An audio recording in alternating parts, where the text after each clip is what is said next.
morning, everyone. Welcome to the Wealthy Retailer Podcast. I'm Dan Holman, your host for this week's trip through the retail headlines. I've got my man Rob Lawlisher from Road 55 joining us for the week of December 17th, Rob. Yeah, where's the time gone? just flying by here. I wouldn't mind to slow the clock down a little bit. Throw 28 hours in the day? How much more time do you need? Let's just get a few more days of shopping in. That would be good.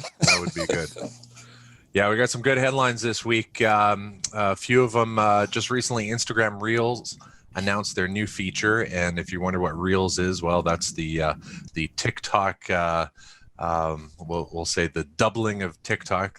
Good old Facebook, Instagram. They see a good feature and they just make it their own. But they just announced new features that will allow you to view products, buy and save for later. We've also got a story about retailers who have banded together and they're getting creative, working to drive sales. And I like the focus in this article was that's the one thing that's going to get them through this. A Q&A story with the bold quote of "There is no retail apocalypse." So looking forward to discussing that. And Dan's going to share with us some retail metrics all about focused and freshness on the sell-through. And this should be good. I like this. We love the headline. Another story about independent retailers working together with a website called Not Amazon. How awesome is that? So our first story, Dan, talks about Instagram launching their new shopping feature in Reels. This definitely opens that door to some more opportunities for retailers. What were your thoughts here? Well, TikTok's announcement a couple of months ago that they were partnering with Shopify meant that Instagram, sort of Facebook, needed to step up their game quickly to continue being the front runner that I think they are socially. This latest announcement creates a ton more what I'm going to call exploratory options for the consumer. It allows us to better share our values, our energy, our styles, and our products. Now, we're using Reels in the same fashion that, Facebook started with a while ago and being able to tag your products. And Instagram and just a general post, you can tag products. Well, now they've added that to Reels. And Reels is this up and coming, what I'm not going to call it live, but a version of, or a recreation of a live announcement. TikTok's been all about the dance and the goofy shit, and that's not really the direction that Instagram is taking with Reels, although you're certainly seeing a lot of that. And there has been, if you've checked out Reels, if you haven't checked out Reels, just go have a look at it. It is a lot of emphasis on sort of stay at home and making money socially and and some funny shit. We all love a good laugh. But totally. The power for the retailer here, is this is another opportunity to inch our stores, closer to that next level and delivering a superior omni-channel experience. And I'll remind everyone, omni-channel is a cross-channel content marketing strategy that retailers should be using to improve customer experience and drive better relationship with their audience across all points of contact, B&M, digital, social. If you're a little bit weak in your Instagram prowess, we're going to include a link in this week's newsletter. Don't forget to head over to retailbycrs.com and join the newsletter. We'll include a link to some free training on the use of Facebook, Instagram, stories, and Reels, and how to tag products along the way. It's a great opportunity for retailers. Totally. Yeah, on the Reels front, it's been a feature that's been there, but it's almost felt like it's been one or two clicks away. Like right. They've kind of kept it down a layer or two as they're working it all out. And one of the big things that Reels brings that obviously TikTok had was, I think, a big part, the ability to use copy protected music in your all of a sudden, because for the longest time, all the other platforms, they hear 5 seconds of any song and they're going to squash your post. It's not going to happen. So it's really opening the door to some different creativity and like you said, a lot of goofy stuff, but also Rob, to sort of make this correlation between you and lyrics or music or, situations. And Instagram for a long time on stories, you've been able to add copyrighted music to a story. Well, here we go. Now we're kind of wide open on that front. Not that I'm advocating for the use of, copyrighted, music. The last thing I want to do is take any cents, that's what they get, cents out of the artist's hands for their plays. But hey, this is the way that that's another found a workaround. I think, Dan, most artists I know, if they got cents, they'd be I shouldn't have said cents. Cheering. I think it's usually fractions upon fractions. Right. Awesome. Yeah. Again, another great. I like it on that. Like you say, within the channel, it's connecting the dots, and that's it is kind of connecting dots. Good answer. Totally. Yeah. So and today or yesterday, I guess, Reels is now a button on your Instagram app. Whereas before it was a few clicks, now it's one click to Reels. So check it out and see if there's some way to get your message out there. And stories, convert stories into Reels. And again, tagging your products every single time you talk about a product, you do a style session, you need to tag your products where they're available. If they're not available, we'll talk about that a little later. There's another one. Right on. Okay, our next story comes from thefinancialpost.com talking about retailers, thank you, by a vowel, coming together to try and, just work as a group. They've bound together to get through this time. It's obviously very difficult, but the focus of that one part of the story that caught my eye was the boldness of sales are what's going to get them through this. And you've said this before, Dan, the not necessarily, cutting your way to future success. This was about what can we do to generate sales? Yeah, Rob, I would echo that. Yes. Sales, not subsidy, is one of the answers. Now, this article showcases a belief and an action, in fact, in the collaboration over competition, where we believe wholeheartedly in collaboration over or ahead of competition. And this is imperative in today's independent retail world. 75% of us, 75% of the indie retailer out there is struggling right now, and we need each other's support. And more than support, we need each other's ambassadorship. And we certainly see it, Rob, in our community, where we've got retailers shouting out to other retailers. And I think that this is something that needs to continue well beyond the 25th of December. We need partnership with other retailers. I'll give you an example. I have a client on Friday or Monday. Days kind of escape sometimes. Friday or Monday, they cut a deal, in this disrupted supply chain world. They bought $25,000 worth of product at retail worth of inventory from another retailer that was unable to sell it.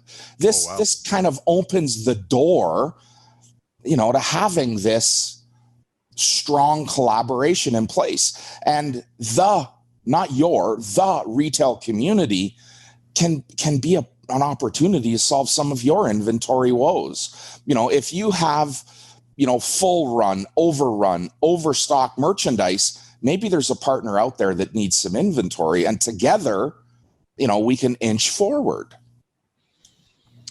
Love it when you think about the, not just community. Community starts with building relationships one at a time. And a lot of these folks have been, I'll say, maybe forced to get out there. Now's the time. So whatever the reason, here we are. But I love your point about let's not make this a thing that just ends on after Christmas, because in good times and bad times, there's a lot of good to come out of binding or coming together in relationships like that. Right. And Rob, we're going to go through, this is not fear mongering, I'm not that guy, but this is going to be the most challenging Jan-Feb that we've seen in retail ever. Let's ignore the exceptions. Exceptions are the winter-driven retail, those mountain or resort stores, ski stores, outdoor stores are going to do fine. They're going to continue enjoying the success that they deserve. But fashion retail, perhaps home goods, we're going to go through a bit of a stutter step here in January, February. And so having this mantra of of shouting from the mountaintop for my retail community or the independent retail community is paramount. I think, a lot of the terms out of this story, Dan, makes me think of a feature we've got coming out next week.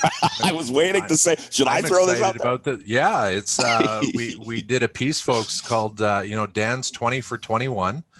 Put together a list of 20 really good, I don't know if you want to call them action items or just some focus that you want to give yourself in 2021 to give you that best chance of success. And here's a story that talks about retailers coming together, those support mechanisms, collaborations, things like that. And boy, we talked a ton about that. So watch for that next week, folks. The first one comes out, the 20 for 21.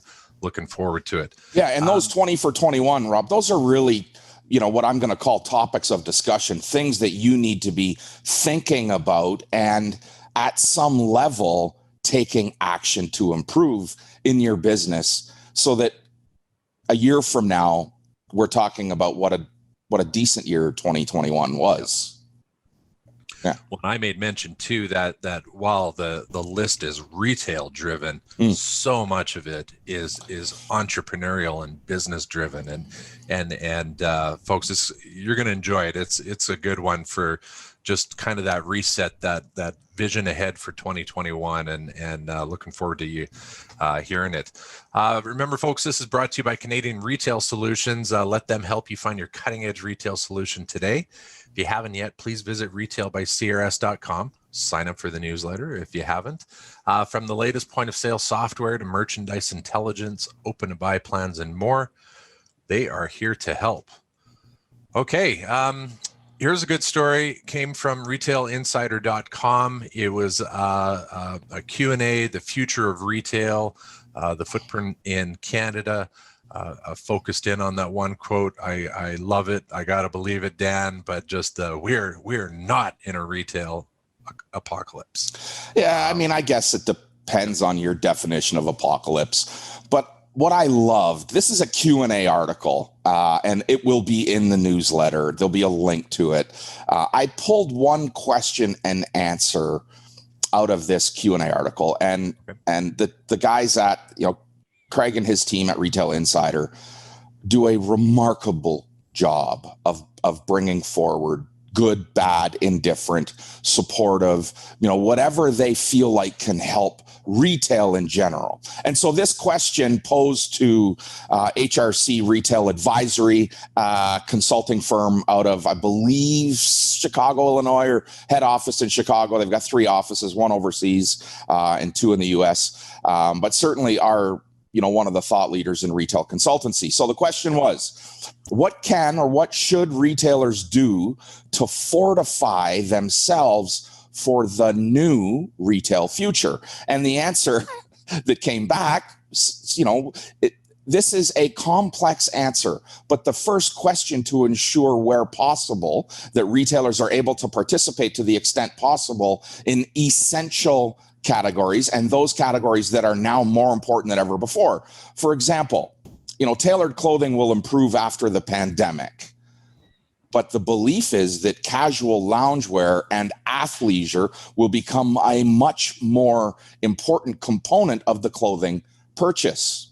Yep. This is the part that I loved. Retailers must fortify their digital and omni-channel capabilities and capacity, as well as their inventory management and assortment planning process across systems.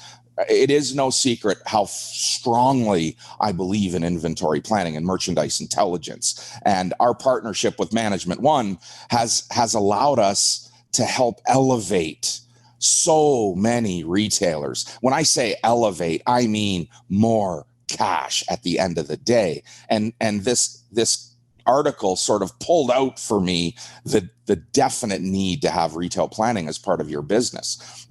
If one believes the hypothesis that retail will be a 50-50 split, in a time that an increased percentage of total sales will be made with essential retailers who sell both essential and non-essential categories, then the discretionary retailers need to take a hard look at what they're doing, where they're doing, how they're doing. We need to be able to take a deep dive into data to give good guidance on categories that are and will continue to be successful, categories or classes that will continue to be successful, Rob. And hey, heads up, it is the number one on the top 20 for 21. Nice. Right on.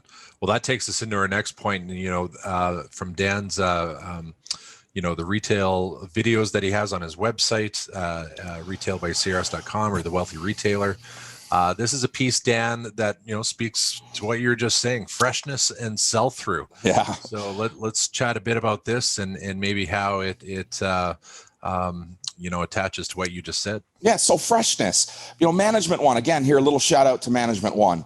Management One has really, I'm going to call it trademarked, freshness, the freshness factor. And it is one of the things that is most unique in their merchandise intelligence over a lot of the, I'm not going to call them competition, over a lot of the other guys that are out there, guys and gals that are out there playing the inventory data intelligence game. Yeah.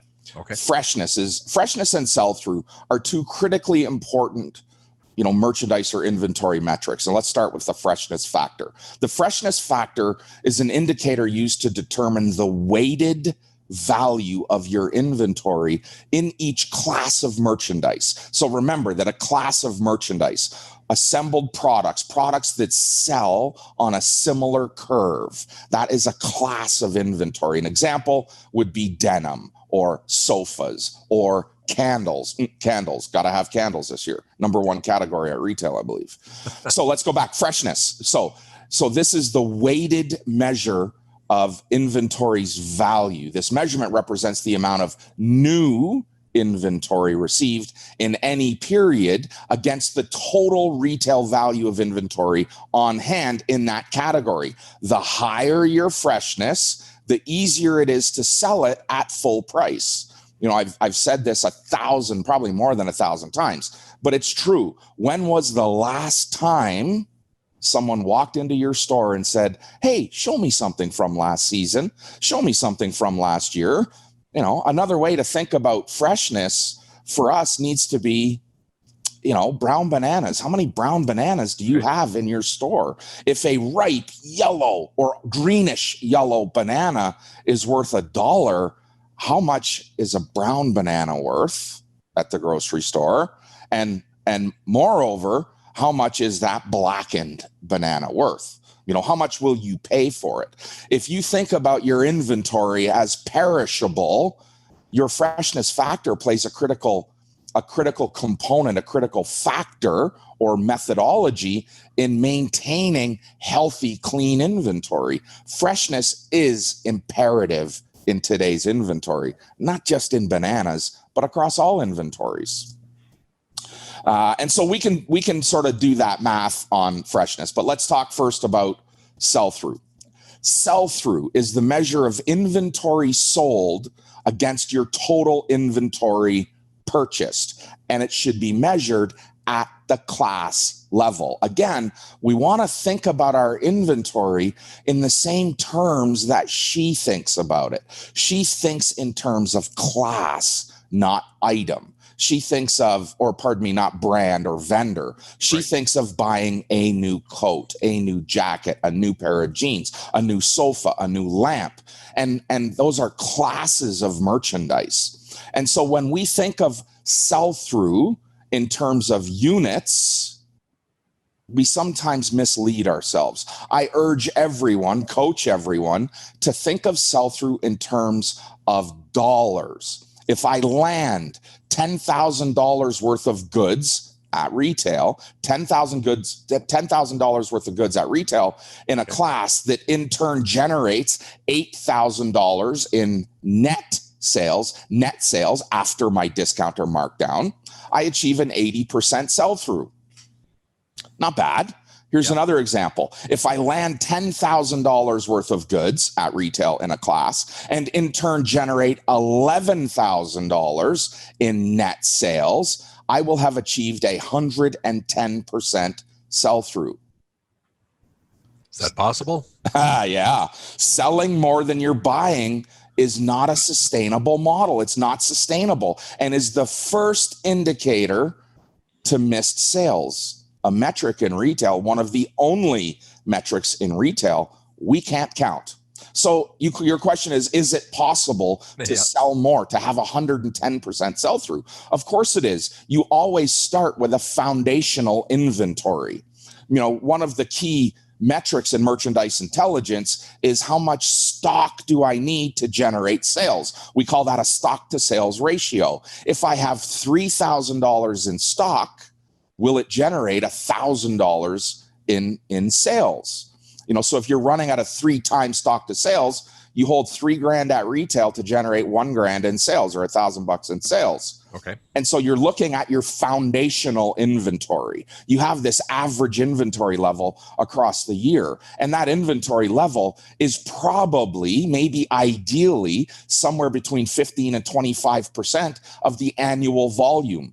And so if that's the case, that I always have 15 to 25% of my, annual volume sitting in idle or foundational inventory, anytime I get above 75 or 85% sell through, I'm missing sales. I don't have enough supply for the demand. And so think about starting with a foundational inventory of 10 grand and I add another 10,000 to it. Well, now I have a 50% freshness rate when measured over 30, 60, or 90 days. A store that can maintain 100% freshness and an 85% sell-through is cash rich. They're turning their inventory over 4 times and they're selling off fresh merchandise. The number one benefit to selling fresh merchandise is the mitigation of discount dollars, the mitigation of markdowns. For a lot of retailers, markdowns are their biggest expense. It's because they sell old inventory. Let's start looking at your freshness factor and your sell-through performance to give you a leg up on cash. I love that. I'm not in the business, but the way you explained it is like working those two things together and how it can benefit your store. And, not knowing one, you see the detriment. Listen, if your inventory, if you've only landed in the last 90 days, here we are in end of December.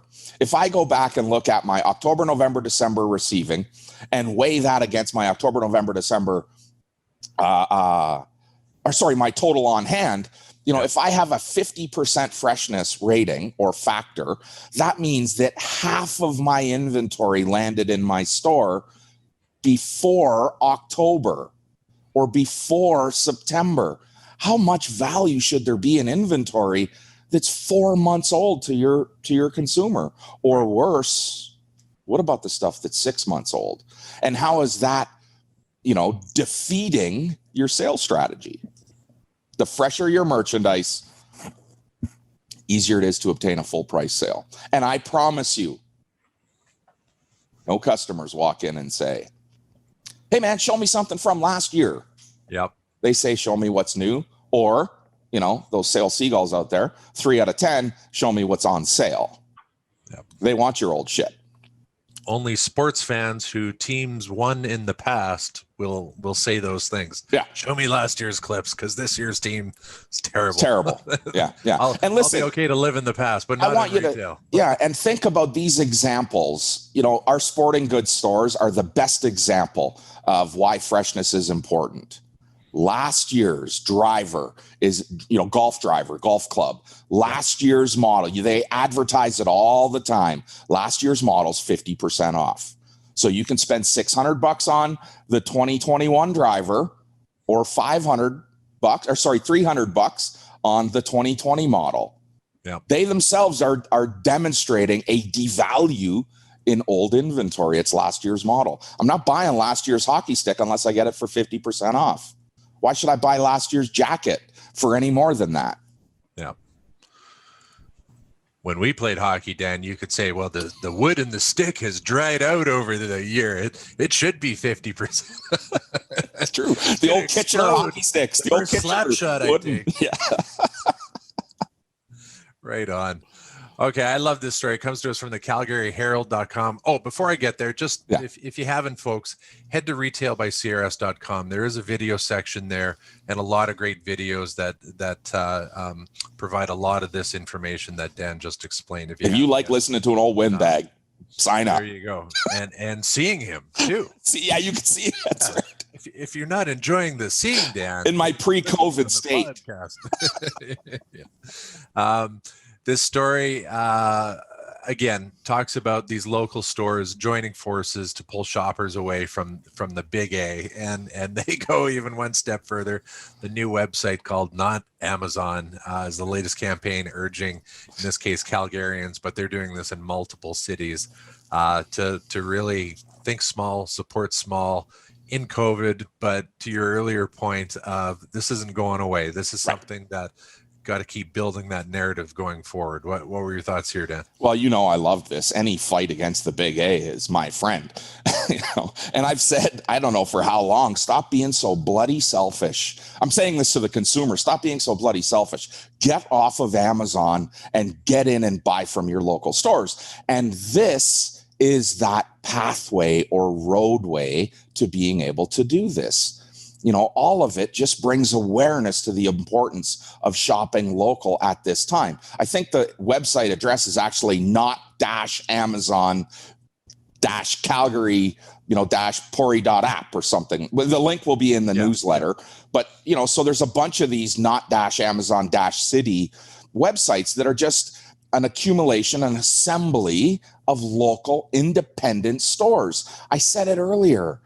Man, 75 or greater % of independent retail is struggling right now. They're struggling. 87% of businesses in Alberta say this is critical to their survival, that consumers make a concerted effort to shop in our stores. I was at Simone and Ivy in St. Albert last, maybe it was Friday. Okay. They had a small one of those trailer homes with Fritz Homes, or I think it was Fritz Homes, tiny homes, one of the tiny homes, and raising money for the Kinettes. So we had to get over there. We got a little call out from our buds at Next Gen, Kent Clark at Next Gen Remax Real Estate. So we went over there, made a donation, but I took some time to talk to the shop owner, Leanne, and it was Leanne and I were sort of reminiscing to when she opened her store and how she screamed the importance of shop local, from the moment she opened that store. And we were feeling like it was falling on deaf ears with the community and that it was a struggle. And I can remember lots of conversations with Leanne that, started with people just don't get it. They're banging down my door for free stuff for their pub night, their charity, their this, their that. But they come here asking for something without ever thinking first to support me. And, as I talk about the importance, and Leanne has been someone who has openly invited other retailers into her showroom to showcase their products. And this story, I may be going off on a bit of a tangent, but this story really speaks to the importance of, hey, how do we assemble a listing? And, your chambers should be doing this for you. Your economic development community or divisions of your municipalities should be promoting who's open, when are they open, how do I shop with them, and what are the attributes? Hey, I've got curbside pickup. I've got contactless payment. I have private shopping appointments. These attributes should be shared. And so Leanne and I laughed a little bit about, hey, isn't it funny now all of a sudden everybody, is now on this shop local strategy, and we're relishing in the fact that, we spent a lot of time trying to get that message out, and here it is. Right, it's being heard. And there's more and more and more shop local emphasis. And we need this. We need people standing up for the independent and fighting against that not just Amazon. This is not about beating up on, these thought leaders in commerce. It is about us fighting against every corporate retail store out there. Very, very rarely do I get to see a corporate label on the back of my kid's soccer jersey, but I can guarantee you I can go and find a local business on it. Yep, totally. I saw a thing the other day that caught my attention where it talked about the communicating what people are buying. It's not a lamp on Amazon and a lamp at your store. It's you just get a lamp at Amazon. Right. At my store, you get a lamp, and you just bought a portion of my kids' piano lessons. Yep. in my hometown. You bought my donation to this local charity, and the list can go on and on and on. But that constant communication of you didn't just buy a lamp today, right, and thank you so much, and sooner or later, like that really, I myself, I've looked at a few instances where the mind quickly defaults to, well, it's less over here or less over there, but then you start taking that moment to think about, geez, the impact that I'll probably, sometimes it just takes a bit more time it's not even the dollars.